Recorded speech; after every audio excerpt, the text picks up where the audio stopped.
Spain and Persia.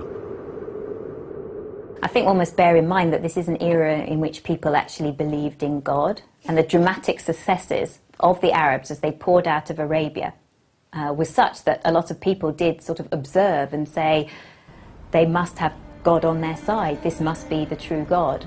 Some people did convert, or if they didn't convert, they did submit to Arab-Muslim political control for that reason.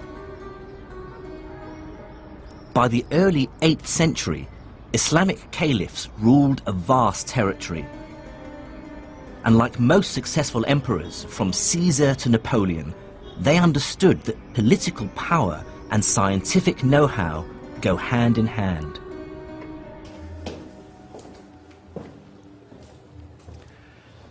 There were many reasons for this. Some were practical. Medical knowledge could save lives. Military technology could win wars. Mathematics could help deal with the increasing complexities of the finances of state. And Islam as a religion also played a pivotal role. The Prophet himself had told believers to seek knowledge wherever they could find it, even if they had to go as far as China. And many Muslims, I'm sure, felt that to study and better understand God's creation was in itself a religious duty. But there were also other less edifying motives at play. To many in the ruling elite of the Islamic Empire, knowledge itself had a self-serving purpose, because possessing it was seen as proof of the new empire's superiority over the rest of the world. But with military and political success, the Islamic caliphs faced an inevitable problem. How do you sensibly govern a hugely diverse population? Although some of the empire had converted to Islam, they were still separated by huge distances and adhered to many different traditions and languages. In the 8th century AD, the empire's leader, the Caliph Abdul Malik, had to find a way of administering this mishmash of languages. Like all the great figures of the Islamic Empire, Abdul Malik lived in a culture without portraiture. All we have are later impressions of what he might have looked like. His solution was sweeping in scale and inadvertently laid the foundations of a scientific renaissance. It was this Abdul Malik ibn Marwan who said, this bureaucratic chaos has to stop. We cannot continue to run a government and govern all of this span of land with this Tower of Babel languages. So he wanted to govern it with a uniform language. That uniform language, of course, he wanted to be able to understand it, so he demanded that it be in Arabic.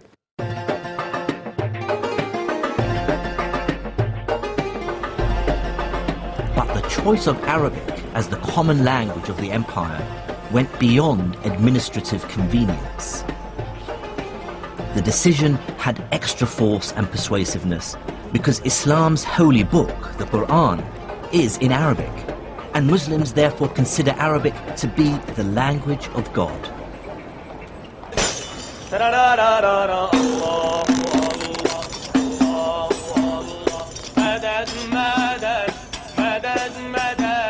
The words of the Quran are so sacred that its text hasn't changed in over 1400 years. By comparison, English has changed dramatically in just 700 years. To our ears, Chaucer is almost unintelligible, whereas any Quran can be understood by anyone who reads Arabic.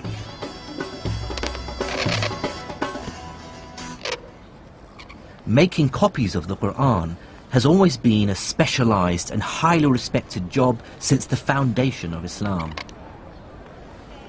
Calligraphy expert Naif Scarf, who lives in the Syrian capital Damascus, writes for mosques and in madrasas all over the country. These are words he's found himself writing over and over again, words of great significance for Muslims. They're the opening line to each chapter in the Quran. So what it says is, Bism illah ar-Rahman ar-Rahim. which means in the name of God, the most gracious and the most merciful. بده شكل مضبوط الفاعل المفعول بكذا يكون الكتابة صح ولا تفهم المعنى بشكل صحيح. So it's saying the complexity of Arabic calligraphy was enforced on them because of the spread of Islam, because they were worried the meaning of the words in the Quran would be lost if it was read by people who don't speak Arabic. Then they wouldn't, not only would they misinterpret it, they just wouldn't be able to distinguish between different letters. So not only did they add dots on certain letters, they also added other little squiggly lines which changed the sound of vowels. And it was something that they put in place just to ensure that people were able to have the right pronunciation when they read the Quran. The consequences for science were immediate. Scholars from different lands who previously had no way of communicating now had a common language. And it was a language that was specially developed to be precise and unambiguous, which made it ideal for scientific and technical terms. What this meant was the summoning into existence of a vast intellectual community where scholars from very different parts of the world could engage in dialogue, comparison, debate, argument, often very fierce argument, with each other. It was possible for scholars based in Cordoba in southern Spain to engage in literary and scientific debate with scholars from Baghdad or from Samarkand.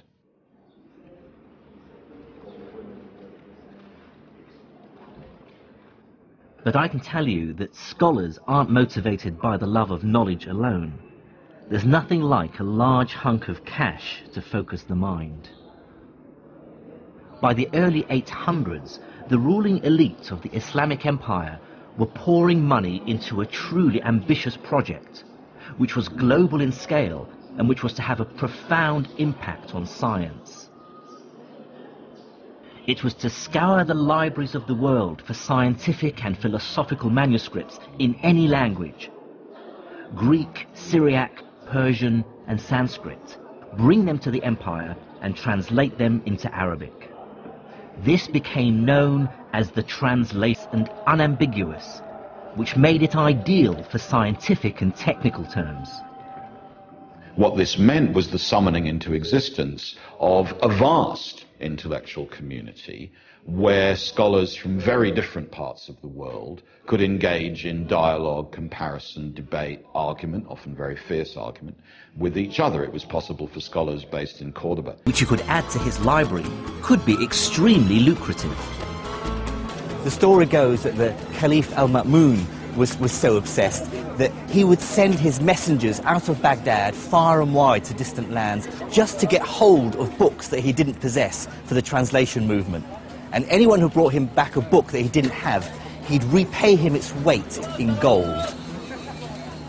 To give some sense of the extent of this activity, sort of between 750 and 950, somebody called An-Nadim, who wrote a list of sort of the intelligentsia of the Abbasid era, lists 70 translators. So it was quite a large cohort of people involved in translation, and obviously he only named the well-known.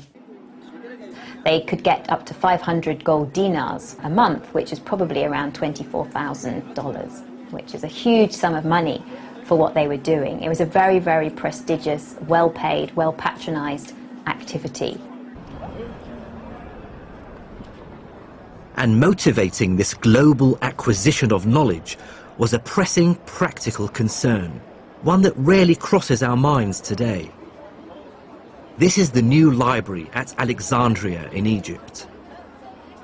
But fresh in the memory of many in the empire was the story of the destruction of the original library at Alexandria centuries earlier, and the shocking loss of thousands of years of accumulated knowledge. One of the things that we tend to forget, because we live in an age of massive information storage and perfect communication, more or less, is the ever-present possibility of total loss. That was very, very important for medieval Islamic scholars. They knew extremely well that writings could be forgotten or buried or burnt or destroyed, that cities could pass away. And what we see in Baghdad or Cairo or Samarkand is exactly the gathering together, translation, analysis, accumulation, storage, and preservation of material that they were well aware could be entirely lost forever.